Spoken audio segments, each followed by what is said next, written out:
Weewaawo ntendeza Kristo era neebaza Katonda olw'ekirabo ky'atuwadde okuba nga tukyasobola okwatura nti Yesu ye Mukama. Neebaza Mukama Katonda waffe olw'obulamu bwo, famire yo wamu n'emirimu egy'emikono gyo. Mwebaza olw'okuba nti okyatwalira ddala eddaala gwenna muganda wange mwannyinaze okubeera nga weekuumira ddala mu byawandiikibwa.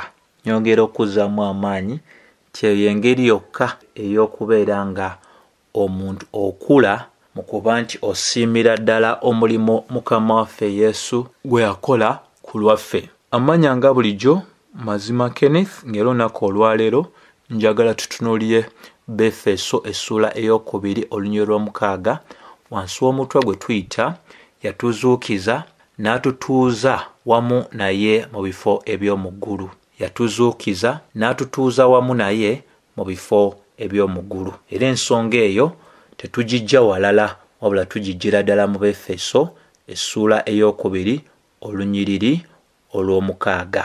Jjukira olunyiriri lw'omukaaga luno lujja oluvannyuma lw'ennyiriri ettaano ze tugenze mu maaso n'okuba nga nazo tugendera ddala mu maaso n'okuba nga tunnyonnyola n'okulaga obukulu obw'ensonga. Kati kaakano ku mulundi guno tulina ensonga za mirundi nga esatu ze tulina okuba nga twekkaanya. Ensonga esooka yatuzuukiza wamu naye. Ensonga ey'okubiri n'atutuuza wamu naye. Ensonga ey'okusatu mu bifo eby'omu ggulu mu Kristo Yesu. So nga tetunnaba kutandika kubanga tumenyaamenya ensonga ezo ez'emirundi esatu eziri wansi w'olunyiriri lw'omukaaga, tugwanira okutegeera tutuuka tutya wano. Jjukira entandikwa yonna twatandika nga tutunuulira okuwandiika kwa Pawulo bwe yali nga awandiika ku kikula eky'Abefeso bano kiri ekikadde bwe baali nga tebannabazaalibwa mulundi gwa kubiri. Era ensonga ezo twaziraba mu Befeso essula ey'okubiri olunyiriri lusooka paka olwokusatu. Ate era ne tulaba Pawulo ng'agenda ddala mu maaso n'okuwa enjawulo n'okulaga enjawulo ekwata kaakano ku bulamu obuggya obw'Abefeso obw'ekisa. Nti bw'oba ogoberedde ekyali ekikula eky'Abefeso n'eyali entambula ey'Abefeso, yabasaanyiza kimu bo okubeera nga babeera abaana ab'okulaba obusungu ng'abantu bonna abalala. Nga bwe twalaba mu Befeso essula ey'okubiri olusooka paka olwokusatu.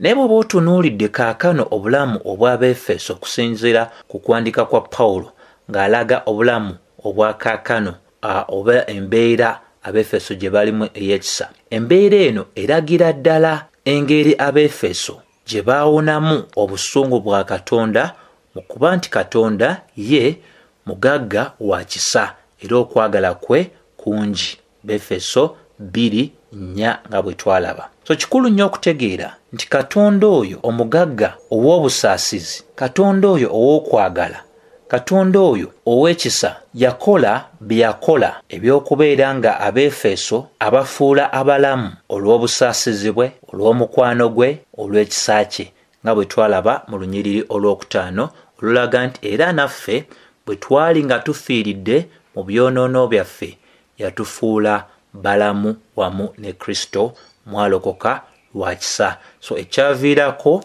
okubeera nga Abefeso bano bazaalibwa omulundi ogwokubiri nga bava mu busungu bwa Katonda yali nsonga ey'obugagga obw'obusaasizi bwa Katonda, ey'omukwano gwa Katonda omungi, ate era ey'ekisa kye. So bwe tutuuka wano mu lw'omukaaga olulaga nti n'atuzuukiza wamu naye, kikulu nnyo okutegeera nti ebyo byonna ebigoberera oluvannyuma lwa kuba nti Katonda yatuzuukiza wamu naye binnyonnyolera ddala kiki ekyagoberera okubeera nga twazaalibwa omulundi ogwokubiri era ne tubeera nga twalokolebwa olw'ekisa kya Katonda. Nti olw'omukaaga lutandikiraawo olw'okumeka olwokutaano we lwali lukomye. Nti abo abaali baafiira mu byonoono byabwe n'abafuula balamu beebo ate beyazuukiza wamu ne Kristo, beebo ate beyatuuza wamu ne Kristo mu bifo eby'omu ggulu. Bwe tusooka ne tuyimirirako ku nsonga ey'okuba nti yatuzuukiza wamu naye, jjukira twasooka osensikana okwogera okwo okw'okuzuukiza mu Befeso 1:19 paka olwabiri. Pawulo twamulaba bwe yagenda mu maaso n'okuba nga asimba ensonga n'okuba nga aginywereza ddala otulaga amaanyi ga Katonda ag'obuyinza ennyo agaali ensonga y'okuzaalibwa kwaffe omulundi ogwokubiri. Era Pawulo yagenda ddala mu maaso n'alaga nti ge maanyi ge gamu agaali ensonga eyali emabega w'okuzuukira okwa Mukama waffe Yesu Kristo n'okusitulibwa okwa Mukama waffe Yesu Kristo. Obufunze ensonga gye njagala tubeere nga tutegeera bw'olaba ekigambo kino eky'okuzuukiza nga kirabika nate ate mu ssuula ey'okubiri. Ky'olina okutegeera kye kino ti mu ssuula esooka Pawulo obubaka bwe yabwesigamya ku kuzuukira n'okusitulibwa n'okutuula okwa Mukama waffe Yesu Kristo kwokka. Nti bwe twogera ku maanyi gali agaali ensonga emabega w'obulokozi bwaffe, era amaanyi ago ge gamu agaali ensonga mu kuzuukira, mu kusitulibwa ne mu kutuula okwa Mukama waffe Yesu Kristo mu bifo eby'omu ggulu, Pawulo kyakola kaakati mu ssuula ey'okubiri. Jjukira mu ntandikwa ey'okuwandiika Bayibuli temwalimu ssuula n'ennyiriri. Naye mu kuba nti kaakano tuziina ensonga tuzoogerako, nti kaakano kyakola mu ssuula ey'okubiri, ayagala Abeefeso bafune okutegeera okw'amazima gano nti Kristo bwe yali azuukizibwa olw'amaanyi ga Katonda agataliiko kkomo, Abeefeso wamu ne Pawulo wamu n'abakkiriza bonna nabo baazuukizibwa era ne bagulumizibwa okusinziira ku kubala kwa Katonda oba okusinziira kuwa Katonda w'alabira ebintu byonna. Kristo nga azuukizibwa okuva mu bafu mu mubiri, ate Abakristaayo bonna abaamuweebwa baali bazuukizibwa okuva mu kufa kuli okw'omwoyo, era bwe yatuuzibwa mu kitiibwa nabo baatuuzibwa mu kitiibwa.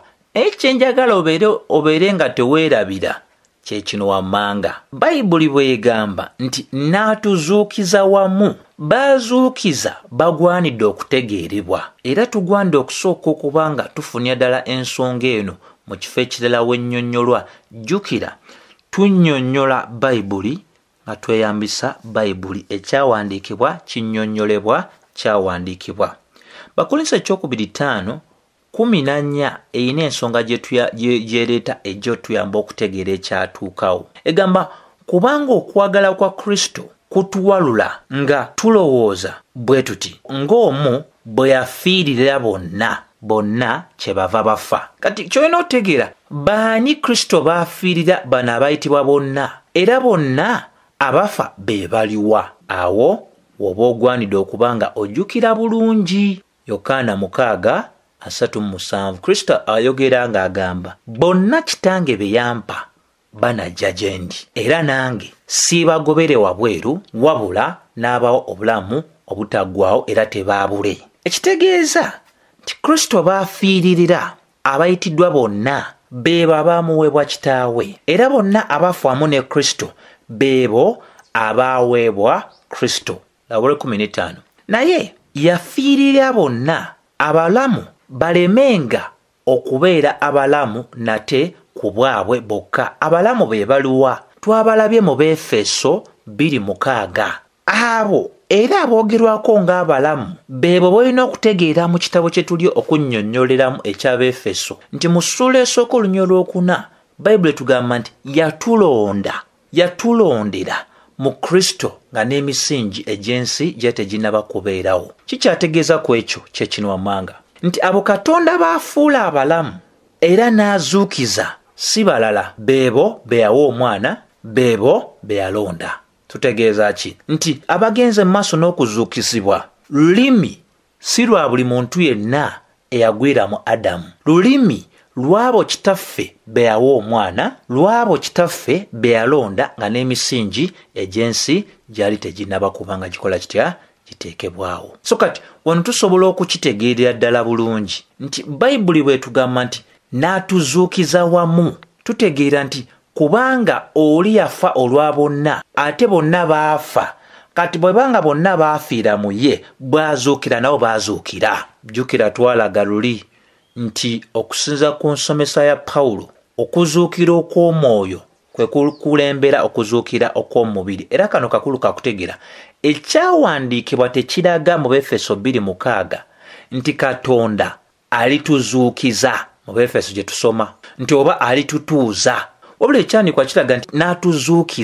n'atutuuza okusinziira ku sayidi eri Katonda gy'alabirako ebintu. Ensonga lwaki Bakolisaayi 2:12 eyogeranga bweyogera ne Bakolisaayi 3 olusookera ddala lusomesanga elusomesa kankusomereko 3 olusooka. Kale obanga mwazuukirira wamu ne Kristo, kuno okuwandiika si kwa kubuusabuusa, wabula kuno okuwandiika kwa kubeera nga kulaga omuntu azuukiziddwamu ne Kristo engeri gy'alina okweyisaamu. Alaga munoonyenga ebiri waggulu Kristo gy'ali nga atudde ku mukono ogwa ddyo ogwa Katonda. Ekitegeeza abaazuukizibwa wamu ne Kristo Yesu balina engeri gye balina okuba nga beeyisaamu. Tebalina kubeera nga banoonya ebyo ebiri ku nsi kuno, ensi egenda osaanyizibwawo. Balina kubeera nga banoonyanga ebyo ebiri waggulu, ebimuweesa ekitiibwa, ebimugulumiza, ebimutendereza, ebiragira ddala obukulu bwe. So abo abataazuukizibwa wamu ne Kristo kubanga tebaamuweebwa banoonya ebyo ebyaki ebyensi, era batunuulira ebyensi eno era bye bafiirako. Tubiraba ne mu makanisa agasinga abantu bano baagala nnyo ebintu ebyensi eno, era obubaka bwabwe bwe babuulira n'abo babuuliriza baagala ebyo ebyensi. Nfune kino, nfune kiri, nfune ne kino. Pawulo alaga nti si oyo si ye Mukristaayo Yesu gwe yalokola. So omu ku bawandiisi ayitibwa Brian Chappell yagamba nti ebintu eby'emirembe n'emirembe gyonna byanyigibwa ne biteekebwa mu mbeera ey'akaakano okusinziira ku wa Katonda w'alabira ebintu byonna. Nti ekyawandiikibwa ekiri mu Befeso 2:6 kiraga nti ebisuubirwa okubeerawo emirembe n'emirembe Katonda byonna abifunzafunza n'abiteeka mu budde obwakaakano okusinziira wa w'alabira ebintu byonna. Kati tuli wano tumanyi ebitulindiridde, si kuba nti tulina Katonda alagula oba ayogera enkomerero nga agiragulya ku ntandikwa, wabula mu kuba nti tutunudde mu kigambo kye atuyamba okulaba ebintu byateesa edda, ebitulindiridde byagenda okukola edda ng'abitulaga kakati nti byakolebwa dda. Y'ensonga lwaki okuwandiika kwa Bayibuli ebiseera ebisinga gwe omwegendeza kubeera nnyo mu biro ebyayita bwe kubanga kwogera eri abo abakkiriza. Nti abo bonna bw'otunywa Baluumi 8:29 paka 3, Bayibuli enyweza ng'eraga nti abo bonna be yamanya yabaawula bafaananyizibwe ekifaananyi eky'omwana we, kubanga ye mubereberye mu booluganda abangi. Oli 3, abo bonna be yayawula yabayita, abo bonna be yayita yabaggyako omusango, abo bonna be yaggyako omusango yabagulumiza. Wano enjogera eyo yenjogera esinziira ku wa Katonda w'abalira ebintu byonna oba wa w'alabira ebintu, nti ekitannaba kutuuka mu buliwo olwakiri ekisooka okuba nti kyo kyatuukirizibwa, kiri ekisooka ekiba kyatuukizibwa mu maaso ga Katonda, ekiba kiddirira kiri kiba nakyo kimaze okutuukirizibwa. Gega amazima ga Bayibuli mu bufunze Pawulo asomesa n'alaga nti okuzuukira kwa Kristo n'okugulumizibwa kwa Kristo kabonero ssuubi eri okuzuukira okw'emibiri gyaffe n'ekitiibwa, nti bw'abanga yagolokosebwa, yazuukizibwa n'agulumizibwa, okugolokosebwa kwe, okuzuukizibwa kwe mu mubiri njogera eriffe nti bw'aba yazuukizibwa tujja kuzuukizibwa, bw'aba yagulumizibwa tujja kugulumizibwa, kubanga tuli wamu naye, twafa wamu naye, tuzuukiramu naye, tutuula wamu naye.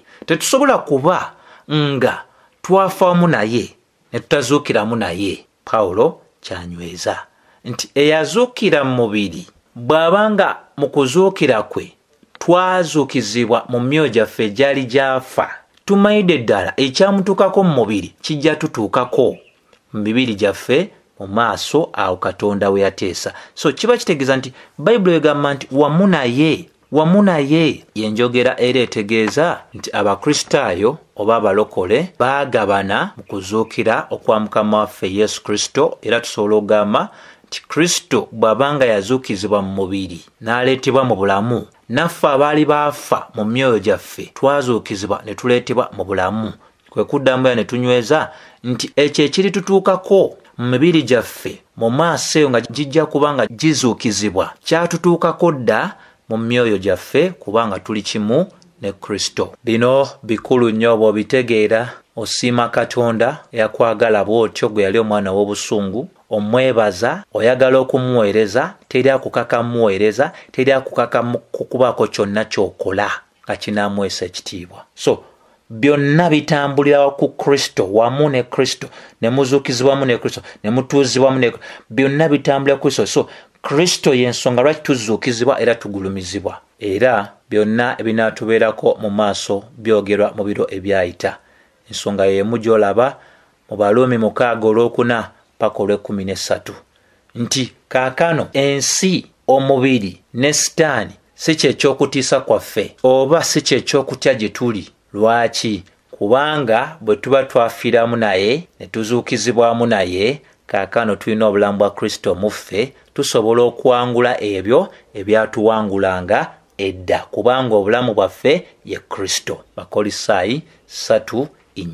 So ensi kebeerewo, omubiri ogukyalina ekikulu eky'okwona kagubeerewo, Sitaani kabeerewo, olw'obulamu obujja bwe twafuna tusobola okubeera nga tuwangula ebyo ebyatuwangulanga edda. So mu nsonga ffe ku gye twalabye mu Befeso tugwanira okubanga nayo tugifaako wano nti bw'agamba nti n'atutuuza wamu naye. Ensonga Pawulo gy'ali okunyweza alagira ddala nti bw'atandika ng'agamba nti n'atuzuukiza wamu naye, n'atutuuzaamu naye, kyanyweza kye kino nti abo abaazuukizibwa be bamu beebo abaatuuzibwa, si balala, be bayite, be balonde, be bakkiriza. Kitegeeza ki? Nti ekyo ekyannamaddala eri Kristo kyannamaddala eri abo abakkiriza. Anyongere okumenya Pawulo kyanyweza kye kino ti newankubadde ekitiibwa ekyabo abalamu be tuyita abakkiriza kya mu maaso, naye okugulumizibwa kwabwe kwatuukawo dda. Efeso 1:6 nti okugulumizibwa kuno okutulindiridde okuzingiramu okukyusa okw'emibiri gyaffe n'okutuuzibwa kwaffe n'okuba nga tuli waggulu w'ebintu ebitunyiga mu nsi muno ng'endwadde n'ebisigadde. Naye Pawulo alaga nti ebyo wa Katonda walabira ebintu byonna byatuukirizibwa dda. So kikulu nnyo kyakutegeera nti ye ensonga Mukama waffe gy'anyweza mu Yokaana 14:3 nti ngenze mbategekere era ndikomawo awendi bwe munaatuula. Era ensonga yemu gye tulaba mu kubikkulirwa 3:2 paka 21 n'alagira ddala ti abo bonna abawanguzi bakutuula wamu naye nga ne bwe yawangula n'atuula ku ya kitaawe.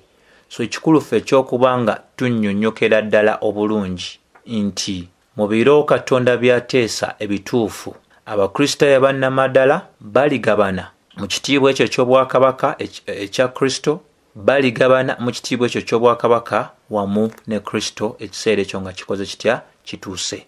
Kaakano omulimu omukulu gwa kugoberera, omulimu omukulu gwa kulwana kufaananyizibwa ye nga tutambula mu bulamu obwaki obw'okweyawula eri ebyo ebintu ebitagulumiza ebitaweesa Katonda waffe kitiibwa. So Bayibuli tesomesa nti tulituuzibwa ku mukono ogwa ddyo ogwa kitaffe ali mu ggulu. Ekifo ekyo kyategekebwa Kristo mwene yekka, wabula tujja fugaamu ne Kristo ng'aweereddwa obufuzi. So kaakano nga tuli mu bulamu obwa kaakati n'obwo obutannaba, abamu tuzzibwamu amaanyi bwe tusoma bino ebitulaga amagenda agatulindiridde, ne tuguma ne tunywerera ne tukuumira amaaso gaffe ku Kristo. Ate abalala bo babyagala kaakano. Ensonga lwaki tulina ensomesa enkyamu kaakati eziraga nti oba oli Mukristaayo tolina kulwala, tolina kubeera nga ojulwa, tosobola kufa.